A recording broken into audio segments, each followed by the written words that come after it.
Hello, my dear students. Myself, Mr. Mangesh Bale.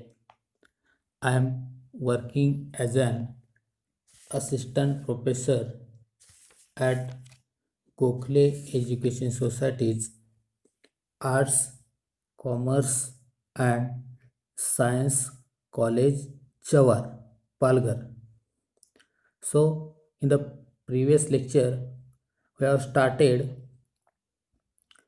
the unit number 3rd and chapter number 1, that is flame photometry. In the previous lecture we have seen the basic principles of flame photometry. In that we have seen three major steps, that is vaporization, atomization, excitation. Okay, and today's lecture we are going to start the instrumentation of the flame photometer. Okay, see, this is the schematic diagram of flame photometer. Schematic diagram of the flame photometer. These are the actually basic component of the flame photometer. In this case, actually first component is the burner. See, in this yellow circle, this is called as the burner. This is the burner. Okay, this is the collimating lens. This is entrance slit. This is prism, or you can say monochromator. This is the exit slit. This is the photocell, or you can say a detector. This is the DC electronic amplifier, and this is the readout device. Okay, these are the actually basic component of the flame photometer.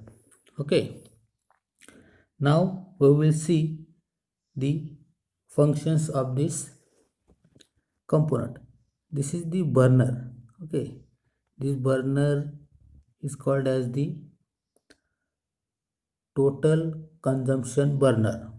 Okay, there are actually two types of burners that are called as the one is the this figure is called as total consumption burner, and one more is there, that is premix or laminar airflow burner.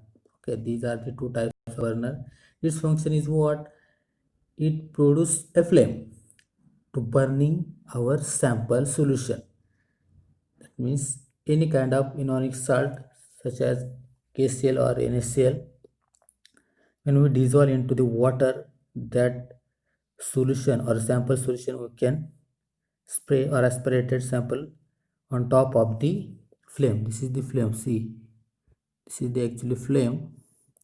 On this flame we are going to aspirate our sample solution. At that point it will burn. Okay, or you can say it will acquiring the thermal energy from this burner. Okay, this burner required the fuel and oxidant. Okay, what type of fuel or oxidant we can use, that we will see in detail later on. Okay, at the bottom in this beaker we are going to keep our completely dissolved sample solution. That sample solution will get sucked at the top into this flame. Okay, and it will be burned. After burning, it will produce a particular colored flame. Okay, and that colored light, or you can say characteristics wavelength, will be spread everywhere. That will be going and falls on this collimating lens, or you can say mirror. What is that function of the mirror? A concave type of, this is the concave type of mirror is placed behind the burner. Its function is what? It will be used to reflect radiations coming the flame into a monochromator. Whatever incoming radiations will be falls on this concave mirror, that will be reflect. See, that will be reflect from this to this direction. Okay, this is the major function of the mirror, or you can say collimating lens or mirror. Okay, this will be the slit. This is the entrance slit, and this will be the exit slits. In between these two slits, a prism is there, or you can say monochromator is there. First we will see the slits. Entrance and exit slits, these two are set before and after the monochromator. The entrance slit cuts off surrounding radiations and pass only required radiations into monochromator. The function of exit slit is to allow only selected wavelength range from the radiation traveling from the monochromator to the detector. Okay, these are the function of these two slits. Now in between there is a prism or monochromator. Now we will see the function of this monochromator. The function of monochromator is to select only required radiations of the element under study. That means whatever radiations coming through the entrance slit, from that it will select only a particular wavelength of the element that we are going to study. Okay, and that will be the pass through this exit slits. Okay, it will passing through this exit slit to the detector. Actually, as a monochromator we can use a prism or a grating monochromator.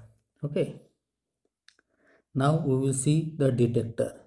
This photocell, it is one of type of the detector. What is the function of detector? It will, whatever radiations coming through the exit slit, that will be detect. This is the simple function you can say. Okay, the radiation coming from the monochromator is allowed to fall on the detector. The detector measures the intensity of radiation falling on it by converting light energy into electrical signal. It will convert light energy into the electrical signal. In this is actually another major function. In good flame photometer, the photomultiplier detector or photocell detector are employed. It means either this photocell we can, photomultiplier detector also we can employed. Okay, to this instrument of the flame photometer. Now the DC, direct current electronic amplifier. This amplifier will be amplify the electrical signal. Okay, electrical signal coming through this detector, or you can say photocell, that will be amplified, and that will be the read into this readout device, or you can say readout meter.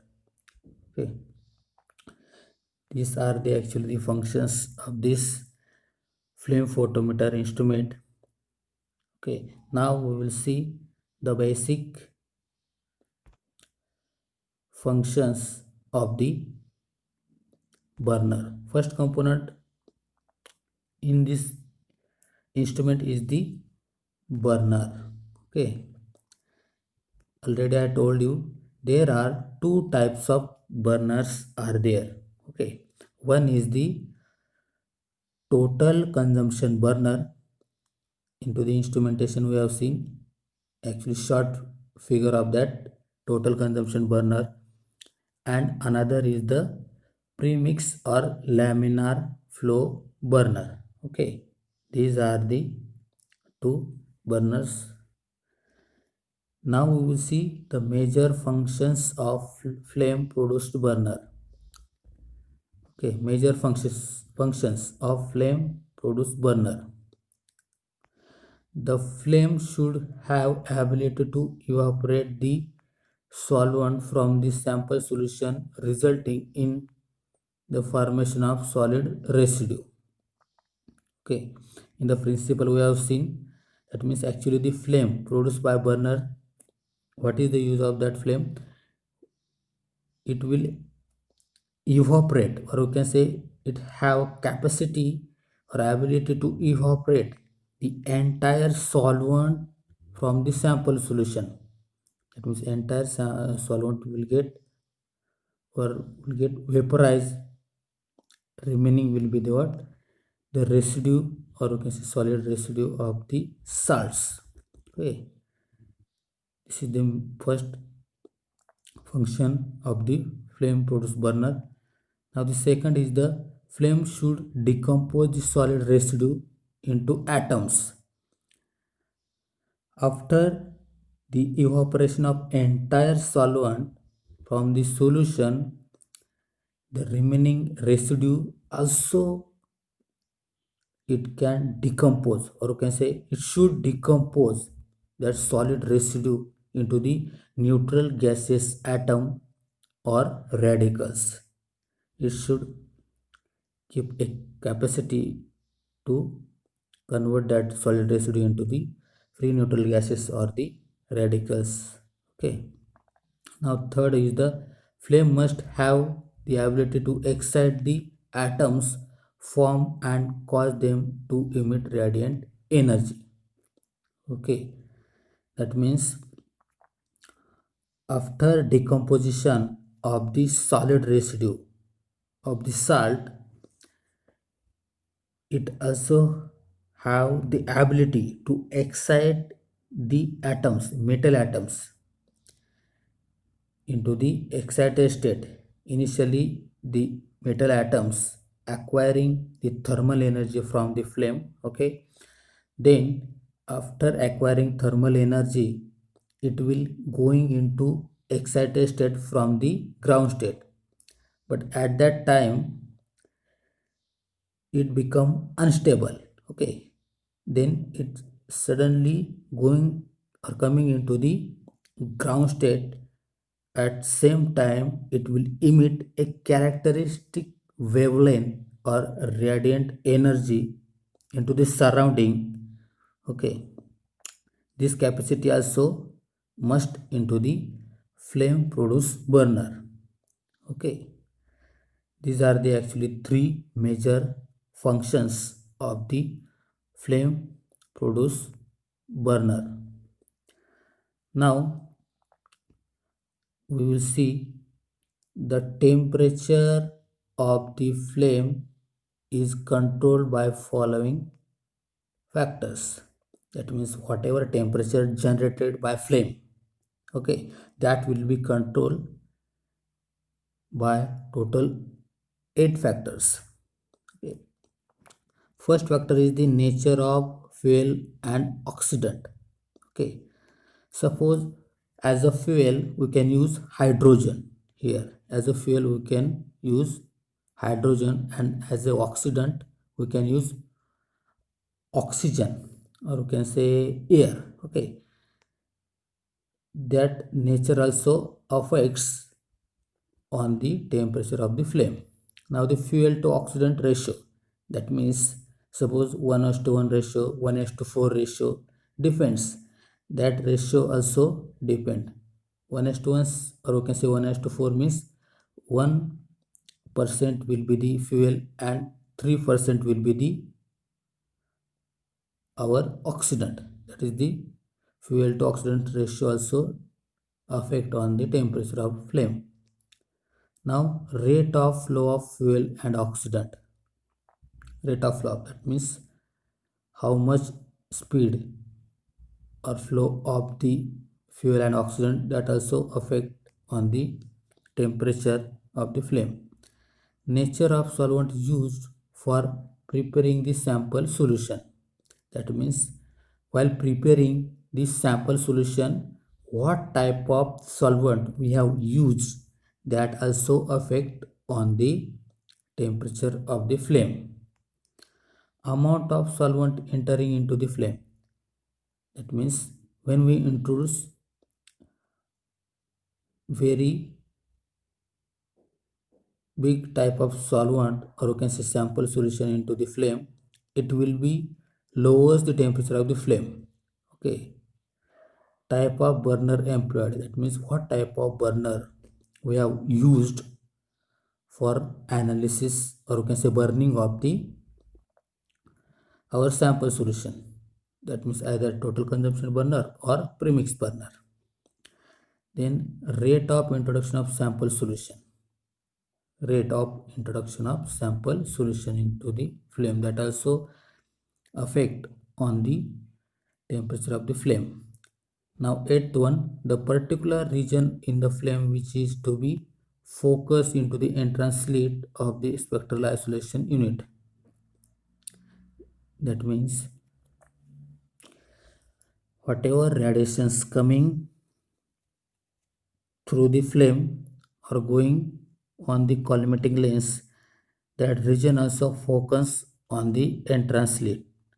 That means after reflection of that radiations coming again falls on the flame, or you can say burner, that also affect on the temperature or temperature of the flame.